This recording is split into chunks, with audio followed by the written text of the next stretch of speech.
I don't think it's bizarre that Diane Dodds on the radio on Good Morning Ulster said that she's not going to be prepared to talk about internal party matters. I think Emma saying that yesterday on Talkback, I think it is perfectly reasonable and perfectly acceptable, because unfortunately, whenever the DUP speak about any internal party mechanisms or anything's happening internally, it becomes much bigger news than it does for any other party. You highlight all of these other parties, they don't get the negative response. I feel like I'm on a tirade against the press today, but they don't get the negative response that the DUP seems to engender. I think the Sinn Féin press office just laughed out loud there, Tim. If you're honestly saying they don't get...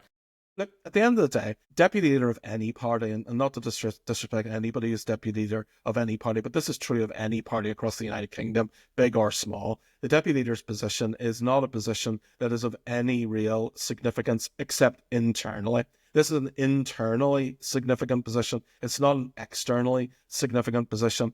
And I think, it would be, I think having an electoral contest on this would just put light and put heat on the DUP that it just doesn't really need, because I don't actually believe that the narrative that the press put forward, that there's these bubbling and simmering factions within the DUP, I don't believe that's true. Maybe in 2021 that emerged at that time, where there was people fighting over the future of the party when Arlene Foster was ousted. I don't get the sense that there's that sense now. I've spoken to people over the last few days on all sides of the party, supposedly all these factions in the party as there were in 2021, and I don't get any sense of that at all. Universally, Gavin Robinson is acclaimed as doing a fantastic job as leader. Universally, he has been acclaimed as someone who has brought a different tone to leadership. Universally, he's been claimed by people internally as someone who's approachable, as someone who can be spoken to. All of the things that were negative about previous leaders,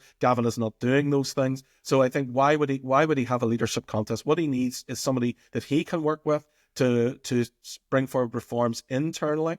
And I think that's why we're seeing Michelle McIlveen's name move forward. I think it needs to be a woman.